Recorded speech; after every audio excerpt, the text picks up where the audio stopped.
write the book, Think and Grow Rich, A Black Choice, and people know that this is also this is the sister brother book to Think and Grow Rich, Napoleon Hill. But you spent so much of your career traveling around to sit down with all these Black millionaires at the time. And even fast forward to your latest book that came out in, what was that, 2014? 2014 paperback, 2013 Hard copy, The yeah. Wealth Choice. I mean, you've interviewed some of the most successful Black people in this country. What do you think has been the biggest baseline of success across the board, the common thread that ties all of them together? Well, success is different for different people. Now, if you're talking about the millionaires, I found what is called the 7 laws of wealth, and it's in their knowledge all the way down to you are in business for yourself. But when you look at the millionaires, Brandi, I used a full-blown survey. And when you look at Think and Grow Rich, A Black Choice, and the Wealth Choice, and what makes the great great, for Think and Grow Rich and what makes the great great, I used a content analysis. I asked all these individuals the same questions. But for the Wealth Choice, I used a full-blown survey. I asked them 118 questions. And I like to think that no one's going to do that more. That was another 7 years. And my wife said, "What's with you in these 7-year books, man?" Well, that was part of the advice that I received from my committee chair back at Northwestern. But when you look at the data, okay, 118 questions, one of the questions came back 99.999% of the time in agreement, R equals 1 correlation. What age were you when you crossed the 6-figure barrier? They all crossed the 6-figure barrier by age 30, okay? Outside of those 7 laws, okay, what were the idiosyncrasies that kept the process driving? As you look back as a millionaire now, what are the inner rules that you never compromise, that you never violate?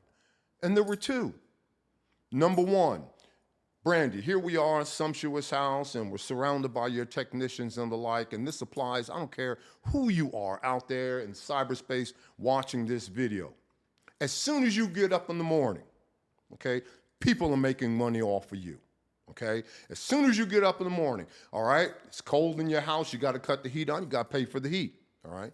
You get up, you brush your teeth, you got to pay for the toothpaste and the toothbrush. You're hungry, you go to your refrigerator, you go ahead and cook breakfast, you had to pay for those groceries. Somebody for 24 hours, 7 days a week, 365 days a year is making money off of you. Well, what does that have to do with millionaires, particularly Black millionaires? They ask the question, well, who's paying you? I don't care where you are in life and what you're doing in life. That's a question that all of us have got to answer. Not only who's paying you, but when are they paying you? Make sure they're paying you while you're sleeping. Yeah. Make sure they're paying you while you're out in Dubai or you on the beach with an umbrella drink in your hand. So that was number 1. And the other one is, all right, so the average millionaire gets a dream sometimes in their age 30, and they really don't become a millionaire to their early age 50, okay? Now, people ask me, well, what in the world takes them? A lot of them got comfortable on the way. Okay, you imagine this exponentially. All right, so you're dead broke, you get the dream, now you're age 30, and now you're pulling down 100,000. Whoa, that's a change from broke to 100,000. And now you keep doing, and now you're 41, and you're pulling in $250,000 a year. Well, of course any amount of money can be spent, but $250,000 a year, you can sort of outrun your debts. You got a couple of kids in college? All right, here's the tuition. I'm still cool. I still got my lifestyle. Ain't nothing changed. Oh yeah, we going to the Super Bowl and we going to do that. And then you keep going. Now $500,000 a year, but the same drive isn't there when you were 0 to 100,000. Yeah. Okay. So what is that leading to? It's leading to number 2. They live by the fact: don't let anybody pimp your gift. All right? You can have $42,000 cash in your pocket, and you can go to Barranco Automotive in Buckhead, Mercedes-Benz. Ain't nothing in that dealership that you're gonna buy for $43,000 for less than $43,000. Yeah. Is that being, hey man, cut me a deal, cut me a break? No. And I interviewed Greg Barranco. I know what he went through. Don't let anybody pimp your gift. Know your value and know your worth, because black millionaires certainly do. So that was a part of it. But that book and what I did, and let me share this with the folks out there. Okay, so just imagine your old professor. I'm graduated from Northwestern, and right before I defend my dissertation, my committee chair says to me, he says, Dennis, don't look at your dissertation as a requirement for your degree. Look at your dissertation as your first book. And so here I am, and my dissertation was on wealth and poverty among underdeveloped nation states. I'm granted the degree. I immediately turned to my wife and I said, I know my first book. And she says, what is it? I don't want to study poverty. I only want to study wealth. And I don't want to study nation states. I only want to study individuals. So what did I do, Brandi? I pulled out a legal sheet of paper and I wrote 60 names on that piece of paper of men and women who I knew were peak performers and wealth creators, and I was going to interview them. After I interviewed those 60, I wrote another 50 or 60. Went out, I quit counting at 150 interviews. But who were the first 5? Okay? I'm in corporate America, and I work for a pharmaceutical company that transferred us from Philadelphia to Atlanta. They were training me. They thought they were training me to be a district sales manager, but I had other plans because I was working on this book, and I was taking sick days and holidays and blah, blah, blah to interview folks. So I'm carrying the bag, and I'm calling on a doctor in Atlanta. And I'm in the waiting area, wait to be pulled back by one of the nurses so I can talk to the physician one-on-one. So I'm in the waiting area, and I'm in the sofa, and there's an end table. And I know exactly what I'm going to say, so I reach over and grab the first magazine on the end table. Brandi Harvey. That magazine was an old issue of Time magazine. Let me tell you, you started this off with a prayer. Remember I said we speak to God through prayer, God speaks to us through intuition? So I grabbed it, and on the cover was Martin Luther King. It was an old Time magazine that profiled Dr. King when he led the Montgomery bus boycott.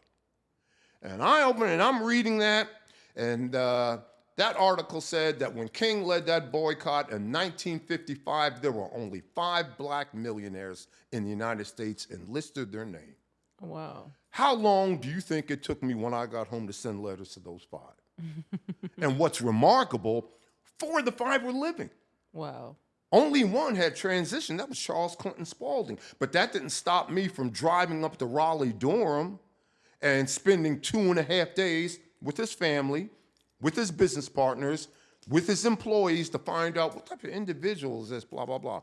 And the other 4 was still John Johnson, Ebony Magazine. Got him. S.B. Fuller, got him in Chicago. I also got George Johnson, Johnson Products, hair products, and the like. And then last but not least, T.M. Alexander, who was right here in Atlanta. So after that, I was on my way and the like. But, and what was remarkable about this, we are the only, and we still don't.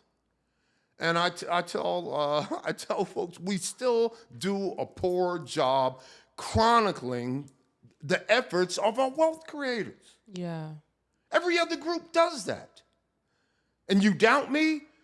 Okay, so 1897, W.B. Du Bois writes The Negro in Business, all right? He taught at Atlanta University, same school that I teach now, Clark, Atlanta, taught economics, taught civics, taught history, taught sociology. The man even taught Greek. 3 out of the 9 years that he was at Atlanta University, he was university chaplain. So in the summer months, he got on a train from Jacksonville, Florida, all the way up to Boston. And every stop along the way got off and interviewed black business owners. He had a survey, and I saw his survey.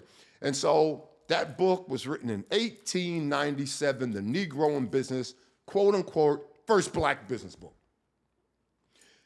It's about 800 pages. Only your best libraries have a copy of it. You can get a copy at the Woodruff Library at CAU, in the AUC. They'll place you in a carrel, and the special assistant librarian will come out, put her gloves on, hand you in there, close the door to the carrel. When you get through, you give the book back. You may not want to read all 800 pages, but read the first 30.